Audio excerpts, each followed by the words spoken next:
Bonjour, à chaque fois, elle me trompe de générique, donc excusez-moi, parce qu'à chaque fois, elle dit bonjour à tous, mais ça, c'est Nathalie Favry.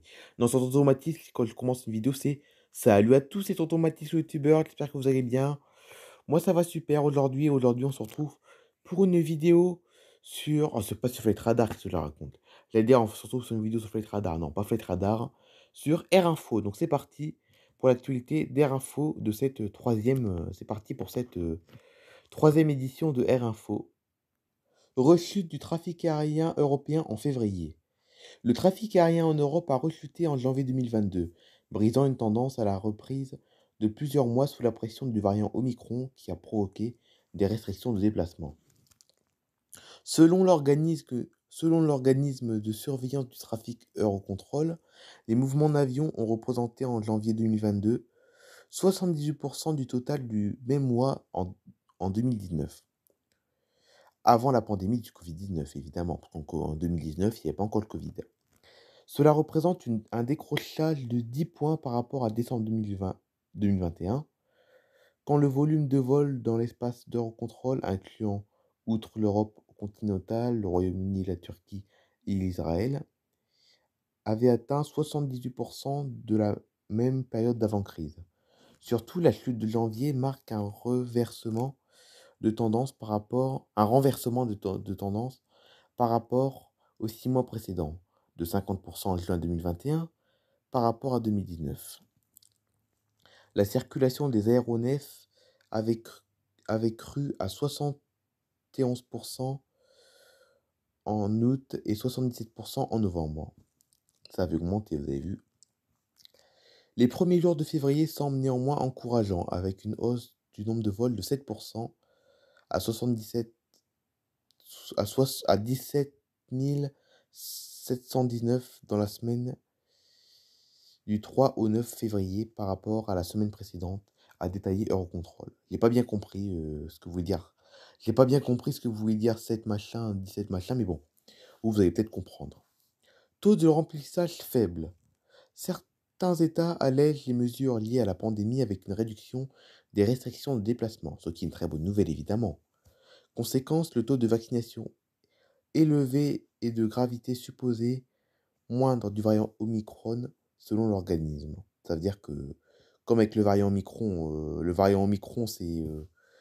variant Omicron, il paraît qu'il y a moins de chances d'avoir de cas graves quand on attrape le variant Omicron, et puis le vaccin, donc voilà, c'est une très bonne nouvelle pour la reprise du trafic aérien, évidemment, que le variant Omicron soit moins grave, c'est-à-dire qu'il y a c'est moins grave d'attraper le virus avec le variant Omicron, plus la vaccination, voilà.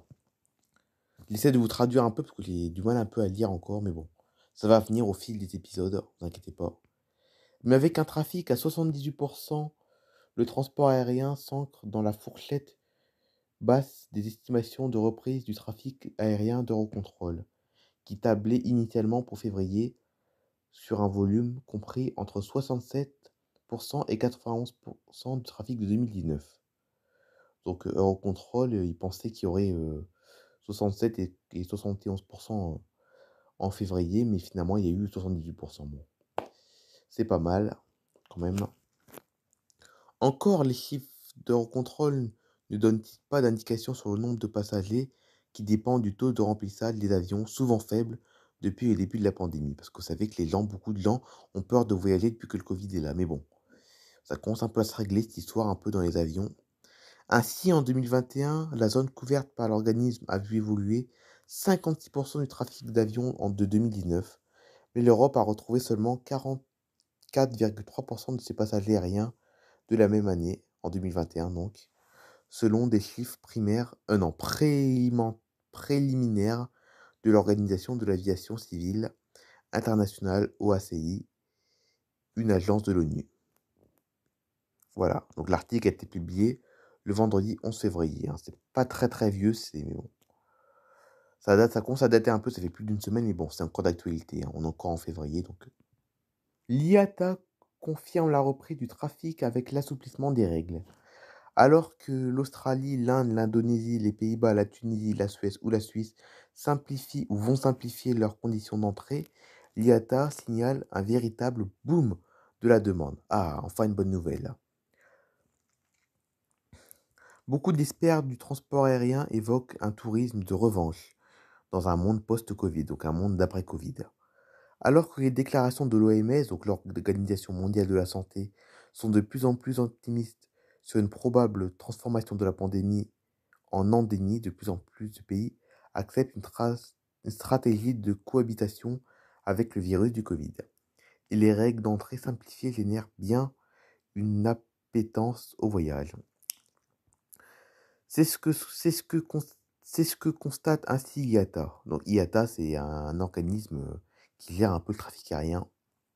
L'Association internationale du transport aérien indique une forte augmentation de 11 points sur un pourcentage de ventes de billets internationaux ces dernières semaines. Cette hausse des ventes est la plus forte constatée sur 2 semaines depuis le début de la pandémie. Vous avez vu? Ainsi, pour la semaine du 25 janvier, le nombre de billets vendus représentait 38% de celui de la même période en 2019. Mieux encore, sur la semaine du 8 février, le nombre de billets vendus représentait 49% de la même période en 2019. Les pays ouverts représentent désormais 60% de la demande de 2019. L'IATA explique ce bond des ventes de billets par contexte d'assouplissement des restrictions frontalières au Covid-19. L'association a ainsi étudié l'évolution des restrictions de voyage sur 50 principaux marchés aériens mondiaux, équivalent à 92% de la demande mondiale en 2019. Mesurée en passagers kilomètres payants, l'IATA fait état d'un total de 37 marchés, soit environ 60%. J'ai attrapé le fourré, excusez-moi, je ne sais pas pourquoi. Soit 60% de la demande de 2019. Désormais ouvert aux voyageurs vaccinés dans les conditions variables. Si on affine ce nombre, on constate que 28 marchés sont ouverts aux voyageurs vaccinés sans obligation de quarantaine, soit 50% de la demande de 2019. À l'intérieur de ces 28 pays, 18 marchés représentent environ 20% de la demande de 2019 sont ouverts aux voyageurs vaccinés sans aucune obligation de quarantaine ou de test avant le départ.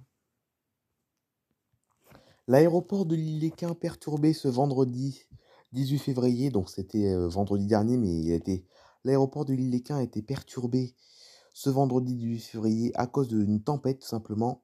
Regardez, donc ça c'est vraiment le trafic aérien du vendredi 18 février. Vous regardez les points rouges représentent les retards et les annulations. Et regardez, vous avez vu, il y en a pas mal, regardez. Regardez, celui de Montpellier, il est parti à 18h30 au lieu de 15h45. Nice, il a été annulé. Toulouse, il a été annulé. Marseille a été annulé. Nice est parti avec un gros retard également. Et pour Lyon, ça a été annulé. Voilà, le trafic aérien perturbé ce vendredi 18 février à l'aéroport de l'Équin. Ce vendredi... Ah bah regardez, l'aéroport a carrément été fermé. Vous avez vu, l'aéroport fermé, il a carrément été fermé, vous avez vu. L'aéroport de Lille fermé à cause de la tempête Eunice. Ce vendredi 18 février, donc comme je vous l'avais dit, un vent violent souffle dans le ciel du nord. L'aéroport de Lille, situé à l'Équin, nord, est fermé depuis le début d'après-midi. Précision. Elle a carrément été fermée, je ne l'avais même pas moi. Je pensais qu'il avait été simplement perturbé, non, carrément fermé. La tempête Nice qui s'abat sur le Nord-Pas-de-Calais ce vendredi 18 février a déjà entraîné des dégâts et perturbations. L'aéroport de Lille est concerné puisque le trafic est interrompu. Depuis 15h20, le trafic est interrompu dans l'aéroport situé à l'Équin. La tour a été évacuée carrément à cause de la violence des vents. Eh ben donc, la tour de contrôle a été évacuée quoi. Oh, c'est chaud quand même, c'est vraiment chaud. Le trafic devrait être interrompu pour 2 ou 3 heures. Bon, ça c'est un article qui date de vendredi, donc c'est plus trop valable, mais bon. Il a été interrompu pendant 2 ou 3 heures, nous indique l'aéroport, sur lequel l'impact a été relativement limité, car cela concerne une période de la journée assez creuse. Des passagers au sol dans un avion. Nous prenons les précautions nécessaires pour assurer la sécurité de tous, assure l'aéroport de Lille. comme à notre habitude dans le milieu aérien, parce qu'évidemment la sécurité est primordiale dans les aéroports et dans les avions. Pour certains passagers et personnels de bord, ce vendredi après-midi n'a pas été très agréable. Arrivés de Toulouse plus tôt dans la journée, ils sont à l'heure et nous écrivons ces lignes clouées au sol dans l'avion. L'aéroport ne veut pas prendre le risque de les débarquer, les vents étaient encore très violents. Oh, vous vous rendez compte, les passagers n'ont même pas pu sortir de l'avion parce que ils étaient atterris à l'heure, donc le vol pour Toulouse était atterri à l'heure, mais les gens ne pouvaient même pas descendre tellement que ça soufflait, quoi. Ils ne pouvaient pas descendre de l'avion. Les passagers ne pouvaient même pas descendre de l'avion pour rejoindre le terminal de l'aéroport tellement qu'il y avait ça soufflait, quoi. Les passagers, voilà, vous avez vu, l'aéroport ne veut pas prendre le risque de les débarquer, quoi. Oh, eh ben, donc les passagers n'avaient même pas le droit de sortir de l'avion. Ils pouvaient même pas être dehors parce que c'était trop risqué, à cause du vent, c'est trop risqué de rejoindre le terminal de l'aéroport de Lille. Oh, eh ben, voilà, c'était chaud, quoi. Hein. Ils sont arrivés à l'heure, ils n'ont pas pu descendre de l'avion, quoi. Coincés dans l'avion le temps qu'il y ait une accalmie, quoi. Oh, eh ben, donc. Et le pire, c'est qu'ils sont arrivés à l'heure, ça le pire. Hein. Oh là là. Bon, voilà, retour à la normale entre 18h et 20h. Voilà, et regardez, il y a certains vols qui ont été déroutés, sans doute vers Paris et Bruxelles. Les informations sur les vols sont communiquées en temps réel par les compagnies via leur portail Bon Sang Sans Fil. Voilà. Eh ben, c'était chaud la tempête à Lille. Hein. Vous avez vu, les gens n'ont même pas pu sortir de l'avion tellement qu'il y avait trop de vent, quoi.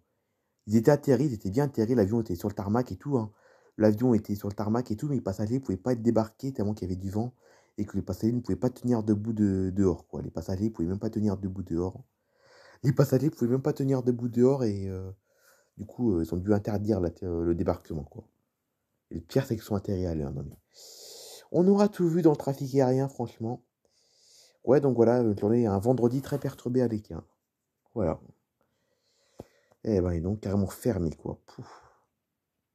Restons à l'aéroport de Lille-Léquin, mais pour un autre contexte, simplement. Donc, rien à voir avec la tempête, là, maintenant. À quelques jours de la fin de l'enquête publique sur la modernisation de l'aéroport de Lille, les communes se prononcent tour à tour contre l'élargissement des pistes et l'augmentation du nombre de vols. En coulisses, les représentants de l'aéroport, comme les associations de riverains, accentuent la pression. Le vent tourne depuis la fin janvier. Les élus des communes situées autour de l'aéroport de Léquin parlent presque d'une seule voix pour contester contre le projet de modernisation. Donc, je vous l'ai bien dit, l'aéroport de Léquin devrait être agrandi. Mais évidemment, les riverains ne veulent pas que l'aéroport s'agrandisse, évidemment.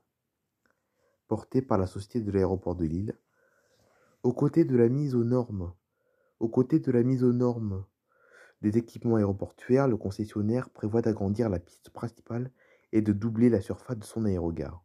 En ligne de mire, une hausse modeste du nombre de vols d'ici 2039, plus 17% pour un nombre de passagers qui pourrait lui atteindre 3,9 millions d'ici 20 ans, soit une hausse de 78% par rapport à 2019. Donc vous avez vu en 2039 le nombre de l'aéroport, le monde qui devait avoir le monde qui devrait avoir à l'écart en 2039, le trafic aérien devrait fortement augmenter à Lille en 2039, hein, donc dans 20 ans en gros.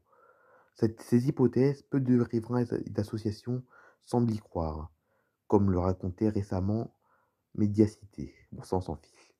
Les voilà maintenant rejoints par les élus locaux, car, depuis le cadre de l'enquête publique qui prendra fin mardi 1er mars, les collectivités intéressées par le projet au regard des incidences environnementales notables sur leur territoire, doivent également rendre un avis sur la transformation de l'aéroport. Et le temps presse. Elles doivent se prononcer avant le 16 mars, soit 15 jours après la clôture de l'enquête. Donc vous avez vu, ces communes disent non à l'aéroport, à l'extension de l'aéroport de Léquin. Donc regardez les communes en rouge, c'est les communes qui sont contre l'extension de l'aéroport parce qu'il y aurait trop de bruit. Parce qu'évidemment, qui dit agrandissement de l'aéroport dit plus d'avions et plus d'avions, plus de bruit. Et les personnes qui habitent à côté de l'aéroport vont être contre évidemment ce projet parce qu'il va y avoir plus de bruit que maintenant. Eh ben dis donc, regardez la carte là, ça c'est l'agglomération de Lille. Regardez, cette carte c'est l'agglomération de Lille et les villes en rouge, les personnes qui sont contre le projet parce que se trouve près de l'aéroport. Hein. Enfin bref, voilà. Vous avez vu, c'est un petit peu chaud ce qui se passe à l'Équin entre le projet d'extension qui risque d'être annulé parce que les personnes, entre le projet d'extension qui risque d'être annulé parce que les riverains sont contre le projet, plus la tempête qu'il y a eu, ce vendredi. C'est un petit peu chaud ce qui se passe à l'Équin en ce moment. Donc bah voilà, c'est la fin de cette vidéo. On se retrouve demain sur Nathalie Favry pour un épisode de La vie de Mathilde. Allez, bye bye tout le monde.